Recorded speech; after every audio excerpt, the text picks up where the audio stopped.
Captain Taeho Kim stared at the view screen as 5 massive alien ships appeared from nowhere. His own vessel, the UES Defiance, looked like junk compared to them. Welded metal plates covered holes in the hull. Cables hung loose from open panels. The engine made strange noises that engineer Do Hyun Park said were normal. "Sir, they're trying to talk to us," said Communications Officer Bo Ram Lee. She pressed buttons on a control panel that sparked every few seconds. "I think they want us to surrender." Taeho laughed. "Tell them we're just passing through. We don't want any trouble." The alien ships were beautiful. Their hulls shined like mirrors. No scratches or dents anywhere. They moved in perfect formation without making a sound. Each one was 10 times bigger than any human ship. Admiral Veltharion sat on his command throne aboard the Valdris flagship. He looked at the small human fleet with disgust. "What are those things?" he asked his science officer Zephana. "Primitive vessels, sir," Zephana replied, reading her instruments. "They use fusion reactors. Very old technology. Their hulls are made of simple metal alloys. No energy shields detected. No quantum drives. They shouldn't even be able to travel between stars." Veltharion smiled with sharp teeth. "Probably stolen technology they don't understand. Scan for weapons." "Basic kinetic launchers only, sir. Nothing that could hurt us." The Admiral's smile grew wider. "Perfect. We'll destroy one. Ship as a warning. The others will surrender or run away like cowards." On the Defiance, Do-hyun Park crawled under a console to fix another broken wire. "Captain, their ship is charging some kind of big weapon," he said. "The energy readings are crazy high." "How high?" Taeho asked. "Enough to blow up a small moon." "Bo-ram." Lee turned pale. "Should we run?" Taeho shook his head. "No, let's see what they've got." The alien weapon fired. A beam of pure energy, bright as a star, hit the Defiance directly. The ship shook hard. Lights flickered. A few sparks flew from damaged panels, but the ship stayed in one piece. Taeho brushed dust off his uniform. "Bo-ram, open a channel to their commander." "Channel open, sir. This is Captain Kim of the UES Defiance. Was that supposed to hurt?" Admiral Veltharion stared at his view screen in shock. The human ship was still there, scorched and smoking, but not destroyed. "Impossible. Run a diagnostic on the main cannon." "All systems normal, sir," reported his weapons officer. The weapon fired at full power. Then fire again. All ships opened fire. The Valdris fleet unleashed everything they had. Plasma cannons, particle beams, and fusion missiles filled space with deadly energy. The human ships disappeared in a cloud of explosions and light. When the smoke cleared, all 5 human vessels were still there. Their hulls looked worse than before, but they kept flying. The humans didn't even try to dodge. "Damage report," Taeho said calmly. Do-hyun Park checked his instruments. "Hull plating is pretty beat up. Lost some external sensors. Nothing serious." "Good. So-young, return fire. Just a little bit. Weapons specialist." So-young Kang pressed a single button. A small gun on top of the ship fired once. A tiny metal bullet flew across space toward the alien flagship. The bullet went right through the Valdris energy shields like they weren't there. It punched a perfect round hole in the alien ship's thick armor. Air and sparks burst out of the hole. "What just happened?" Admiral Veltharion shouted. "Unknown projectile penetrated our shields and hull," his tactical officer Mordon reported. "Shields are working normally. I don't understand how it got through." "A simple bullet shouldn't be able to do that." On the human ship Resilience, pilot Hyojin Choi laughed as she spun her small frigate between the alien weapons. Her ship twisted and turned in ways that should have torn it apart. The aliens couldn't hit her no matter how hard they tried. "This is fun," she said over the radio. "These guys shoot slower than training drones." Medical officer Yoon-soo Han was treating injuries aboard the Defiance. A crewman had a broken arm from the explosions. She injected him with something from a small device. The bone healed in 30 seconds. "All better," she said with a smile. "Try not to fall down anymore." Communications officer Jae-won Song was listening to alien radio chatter. His computer was learning their language in real time. "Captain, I'm picking up their communications.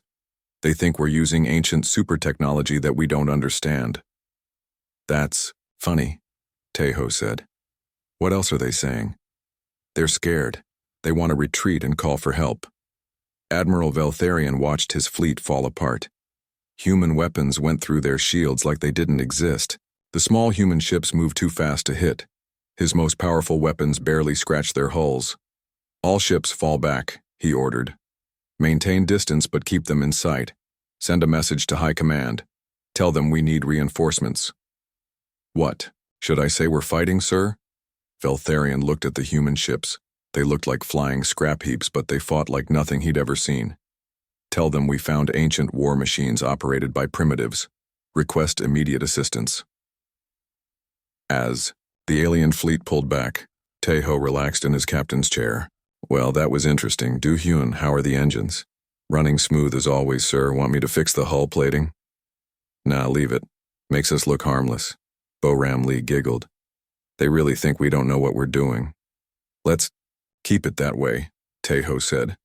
"Set course for the next system. Nice and slow like we're struggling." The 5 human ships limped away from the battlefield. Their engines coughed and sputtered. Smoke trailed behind them.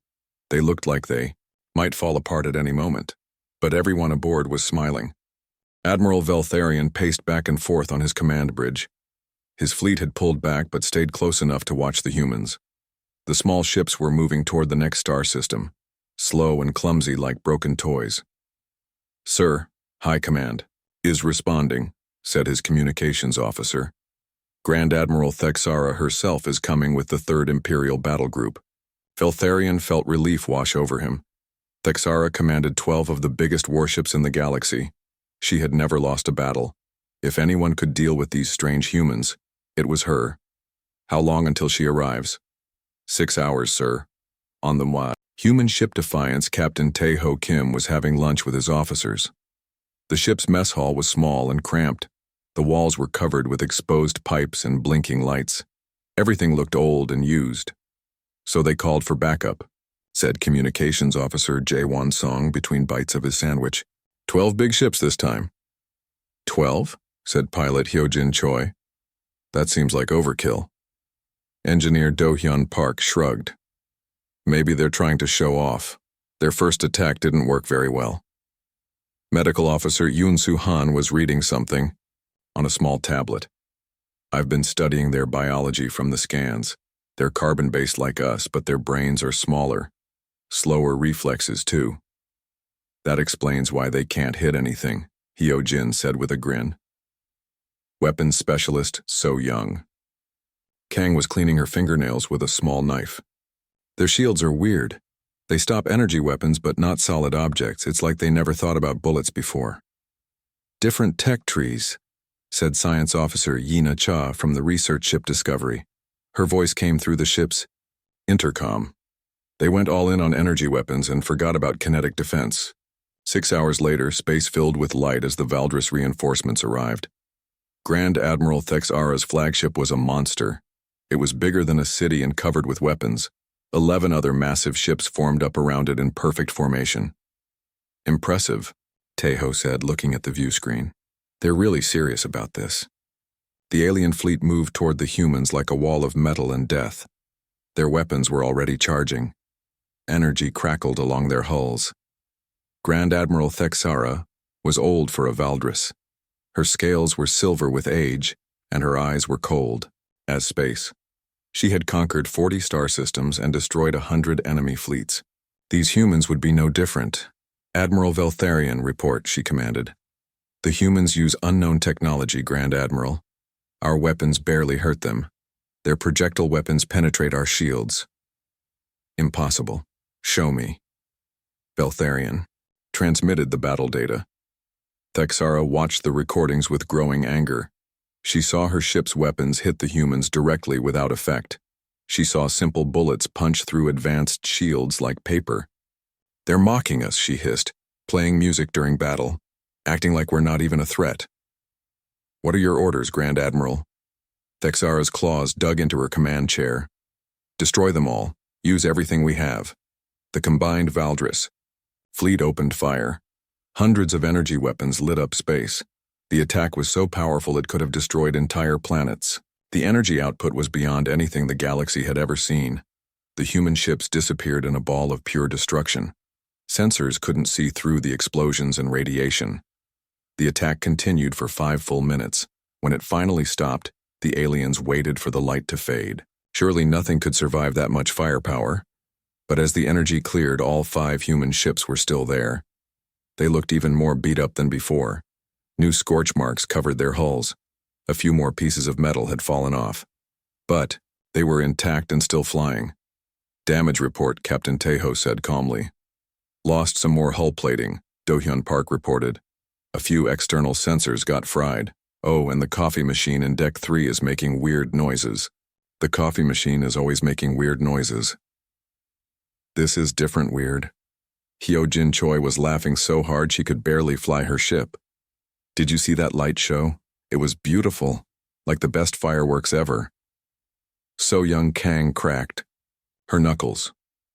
My turn. She pressed several buttons on her weapons console.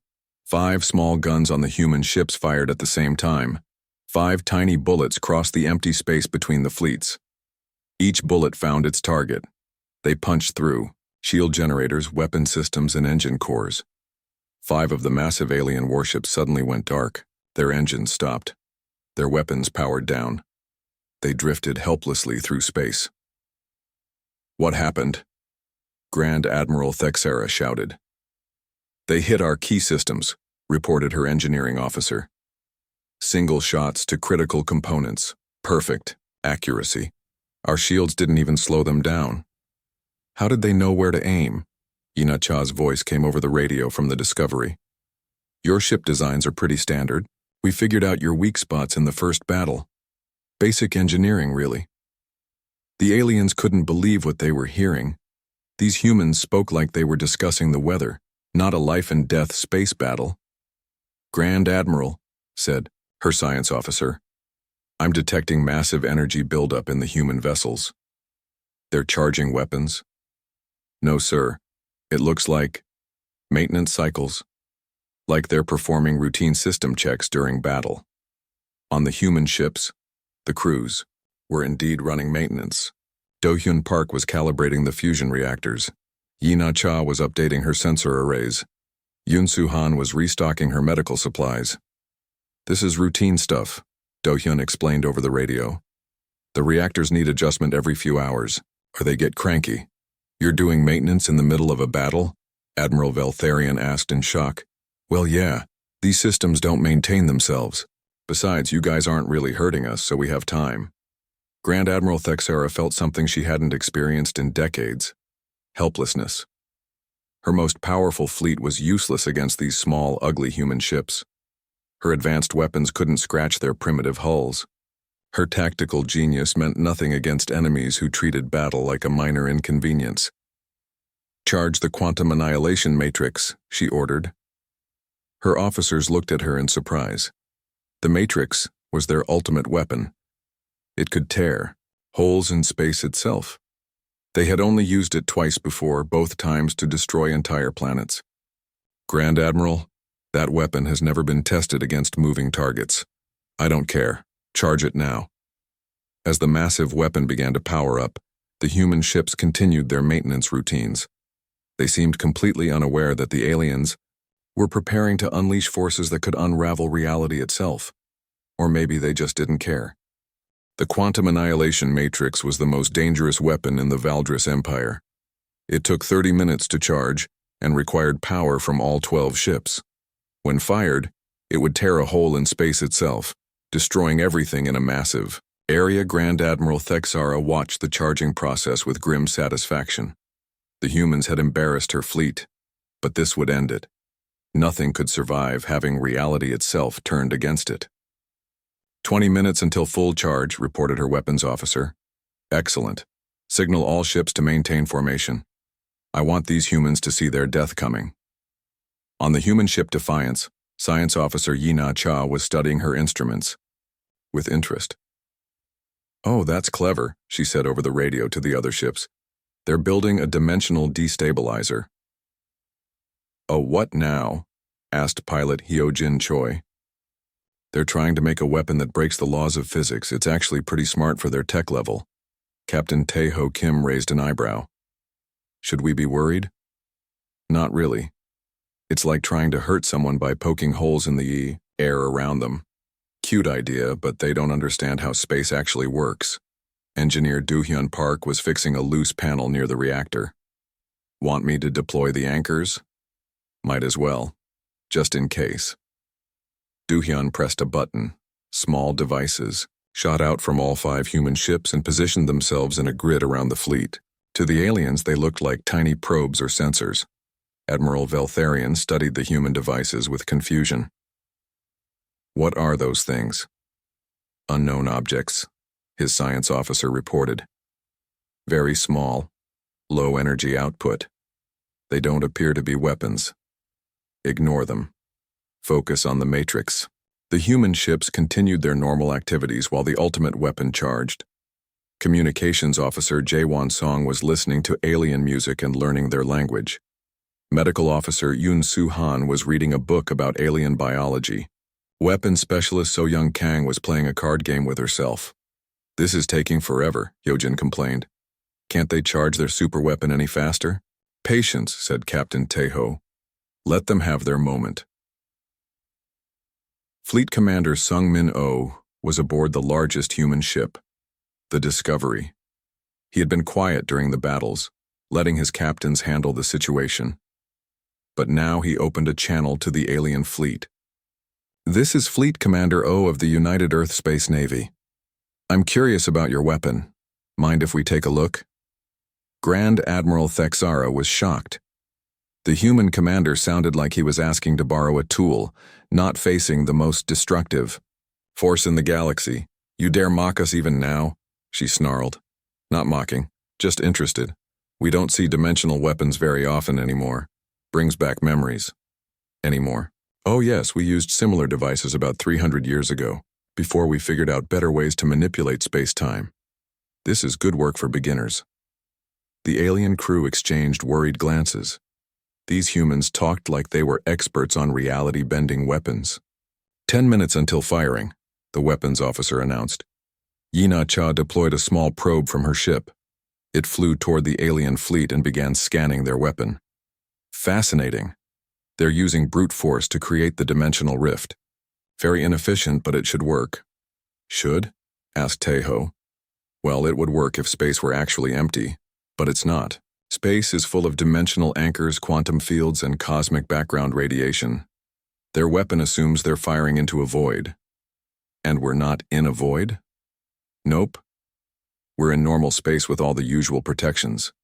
Their weapon will look pretty, but it won't do much damage.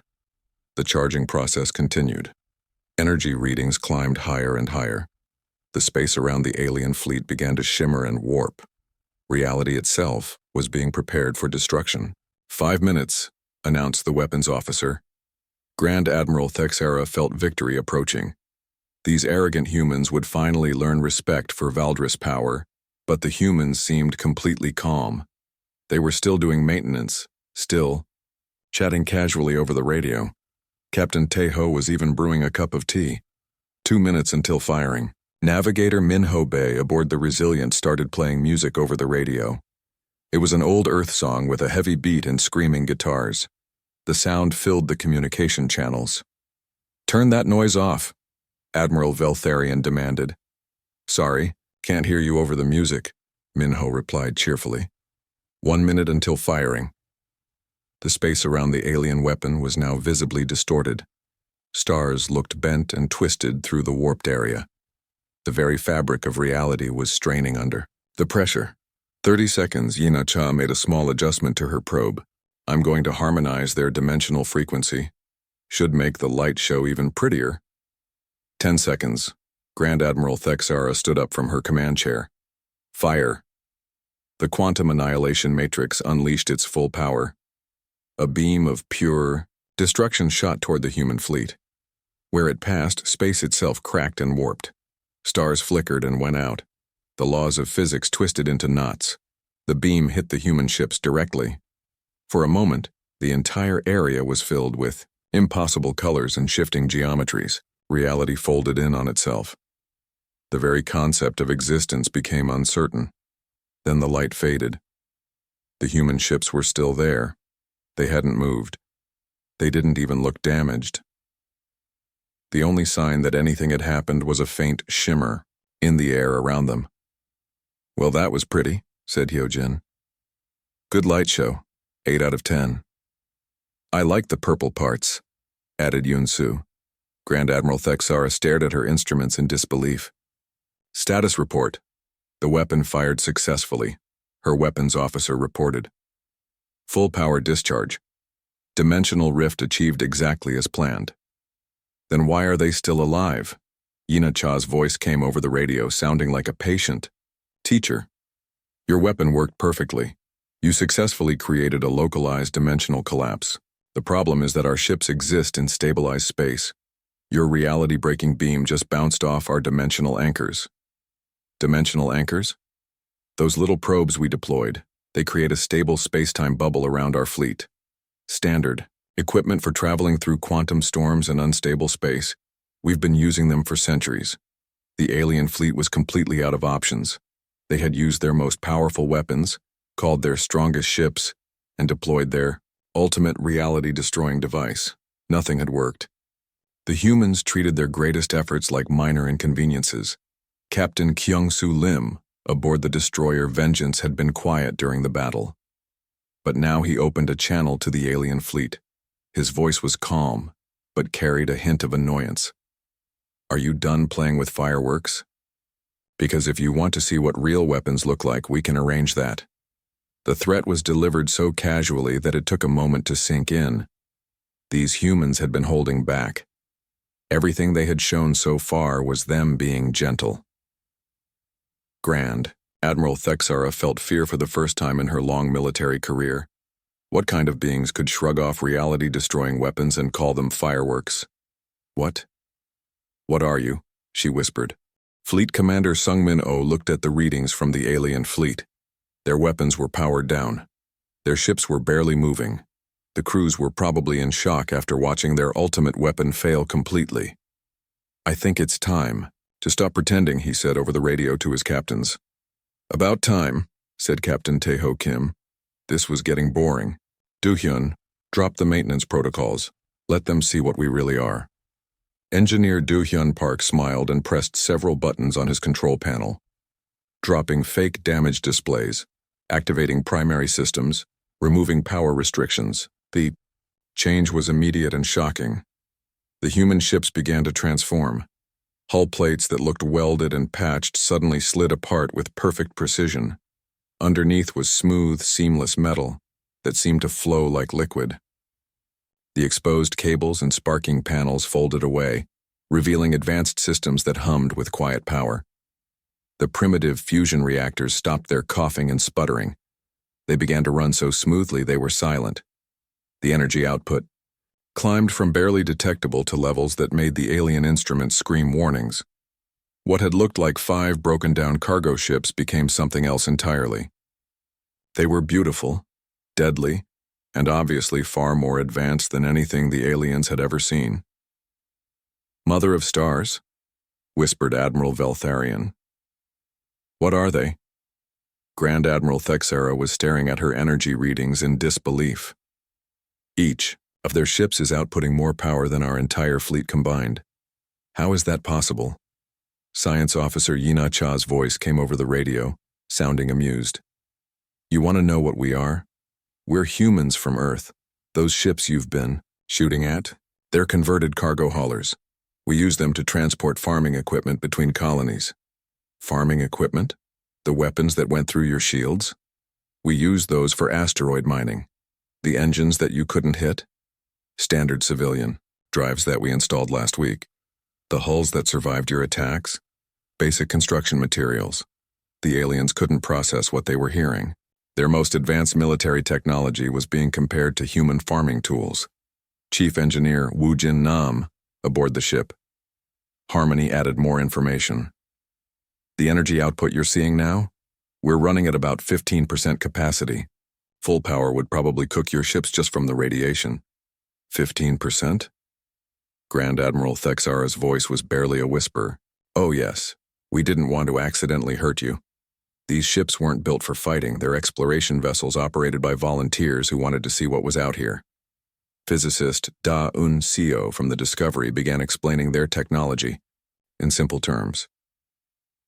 We solved energy matter conversion about 400 years ago.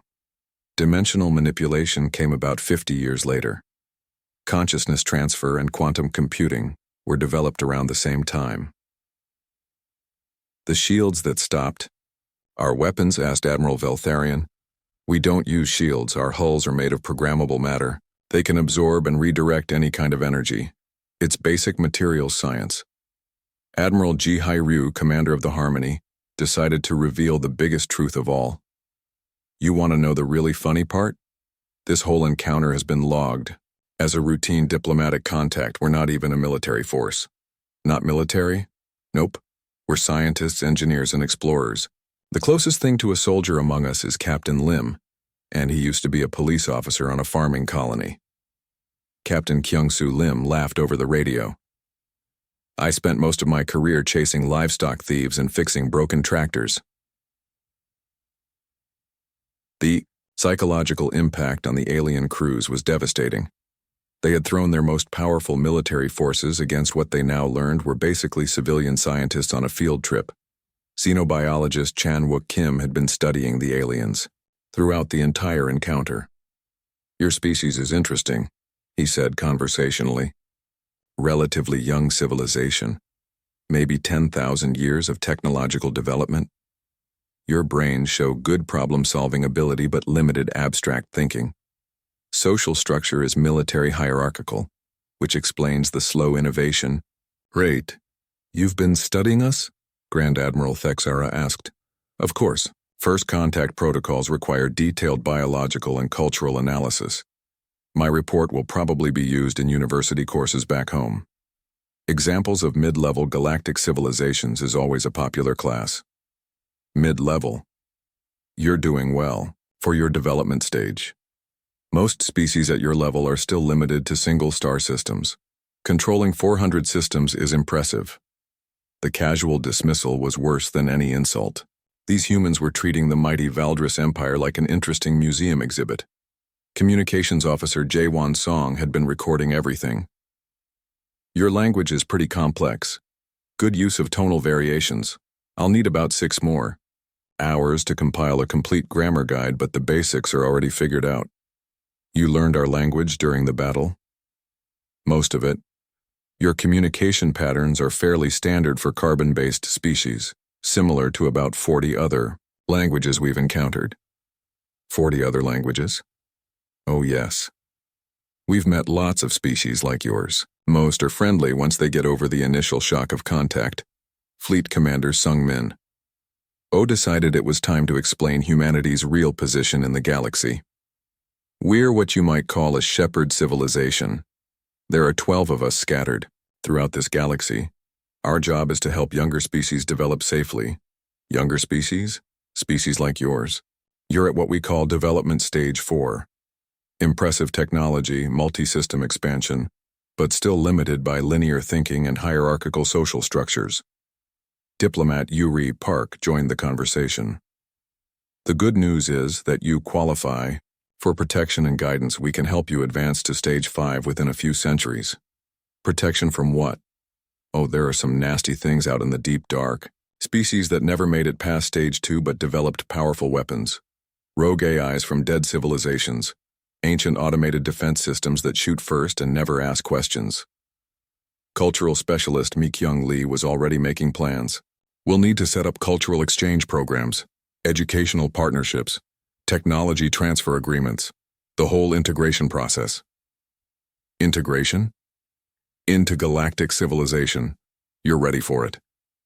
Most species your age are still too aggressive for contact, but you showed good restraint during our encounter.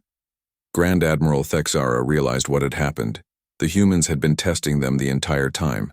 The battle had actually been an examination to see if the Valdris were ready for advancement. You were never in danger, were you? Fleet Commander Sung Min-oh's voice was kind but firm. Not even a little bit. But you didn't know that, and you chose to talk instead of trying to destroy us completely. That shows wisdom. Captain Tae-ho, Kim added, plus your crews followed orders even when things got scary. Good discipline. We like that in a developing species. The revelation was complete. The Valdris Empire, despite controlling hundreds of worlds and commanding massive fleets, was just another young civilization taking its first steps into the real galaxy.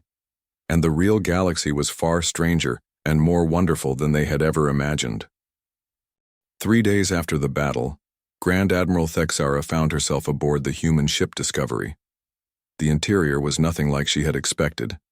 Instead of military corridors and weapon bays, she saw laboratories, libraries, and gardens with plants from dozens of different worlds. "Tea?" asked Fleet Commander Sung Min-oh, holding up a steaming cup. Thexara accepted the drink carefully. It tasted like flowers and sunshine. "Your ship is not what I expected. Most of the Discovery is devoted to research. We have biologists studying new life forms, physicists working on dimensional theory, and historians documenting the cultures we meet." "You document everything?" "Of course. Every species is unique. Your military traditions, your art, your philosophy, it's all valuable. Future generations will want to learn from your experiences." Diplomat Yuri Park was sitting across from them, reviewing a thick document. "We've prepared a preliminary integration proposal. Nothing binding, just suggestions for how we might work together." She handed the document to Thexara. It was written in perfect Valdris script, formatted according to their military protocols. The humans had learned more about Valdris culture in 3 days than most species learned in years of contact. Technology transfer would be gradual, Yuri explained. "We don't want to disrupt your social development, but we can start with improvements to your medical systems, agricultural, techniques, and energy production. What do you want in return?" Fleet Commander Sung Min-oh smiled. "Cultural exchange, art, music, literature, philosophy. Your species has a unique perspective on order and hierarchy that could teach us a lot." Thexara was confused. "You want our art? But your technology is so advanced. Technology isn't everything. Beauty, creativity, wisdom. These things can't be manufactured. They have to be grown through experience and struggle." Trade specialist Byung-ho Shin joined them at the table. "Your mineral sculptures are incredibly detailed. Our artists would love to learn those techniques. And your military songs have complex harmonies that we've never heard before. You've studied our songs? Communications Officer Song has been analyzing your cultural broadcasts. He says your music shows deep mathematical understanding. Some of the rhythms shouldn't be possible with carbon-based vocal cords, but you make them work." Cultural specialist Mi-kyung Lee was working with several Valdris officers in another part of the ship. She was showing them human art while they demonstrated Valdris crystal growing techniques. "The key is patience," explained Captain Torvan of the Valdris cruiser, Bright Victory. His claws delicately shaped a growing crystal formation. Each crystal must be grown slowly or it becomes brittle. Mi-kyung watched in fascination. "We use similar techniques for growing quantum processors, but we never thought to apply them to art." "Everything is connected," Torvan said. "Art teaches us precision. Precision improves our technology. Better technology gives us time to create more art." "That's beautiful. Would you be willing to teach that philosophy to our students? You would want to learn from us?" "Of course. Wisdom doesn't depend on technology level. Some of our greatest teachers come from species that never developed spaceflight. In the ship's medical bay, Dr. Yoon-soo Han was working with Valdris, Chief Medical Officer Yalandra. They were comparing treatments for a rare genetic disorder that affected both species. "Your approach is interesting," Yalandra admitted. "We use surgery to fix the damaged genes. You use guided evolution to make the body fix itself." "Both methods work," Yoon-soo replied. "But combining them might work even better. Your surgical precision plus our biological guidance could eliminate the disorder completely." "You would share your medical technology with us?" "Medical knowledge belongs to everyone. Disease and suffering don't care about politics or development levels.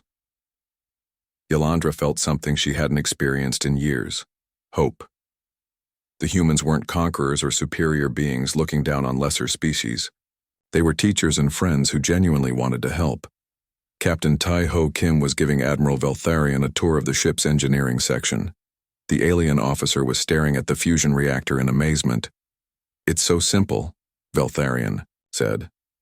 "Why didn't we think of this design?" "You were focused on power output," Engineer Do-hyun Park explained. "We optimized for efficiency and reliability. Sometimes the simple solution is the best solution, but the energy levels are just enough for what we need. More power means more complexity, more things that can break. This reactor will run for 1,000 years without major maintenance." Veltharion was taking notes frantically. "Could we retrofit our ships with similar systems?" "Eventually, but you'll need to understand the principles first. We can start with basic courses in quantum mechanics and dimensional engineering. You would teach us? That's what we're here for." 6 months later, Grand Admiral Thexara stood on the bridge of a human ship, wearing the uniform of a United Earth Diplomatic Corps exchange officer. She had chosen to take a human name for her new position: Vera Kim. She was writing her final report to the Valdris High Council, recommending immediate acceptance of humanity's protection and guidance. "The humans are unlike anything we imagined," she wrote. "They are not conquerors or gods. They are teachers, gardeners of civilization, shepherds of the galaxy's younger species. They have shown us wonders beyond our understanding, worlds where different species work together in harmony, technologies that seem like magic but follow natural laws we never discovered, art and music that speaks to the soul regardless of what species created it. Most importantly, they have shown us that we are not alone. We are part of something larger, a community of minds stretching across the galaxy, all learning from each other, all growing together. I recommend immediate acceptance of their offer. We have much to learn and surprisingly much to teach." She signed the report and transmitted it to Valdris Space. Then she looked out at the stars through the ship's viewing port. Captain Tai-Ho Kim joined her at the window. "Second thoughts?" "No," Vera said firmly. "This is where I belong now. Learning, growing, helping others do the same." "Good. We have a mission next week to contact a new species in the Andromeda Galaxy. Interested in coming along?" "Andromeda? That's another galaxy entirely." "Yeah, this one's getting crowded. 47 billion inhabited worlds and counting. Time to spread out a little." Vera stared at him in shock. 47 billion? Last count, though the census is probably out of date. New civilizations reach space every few months. She realized that even after all she had learned, she still didn't understand the true scale of galactic civilization. The Valdris Empire, with its 400 worlds, was just a tiny part of something unimaginably vast. Will we ever be ready for all of this?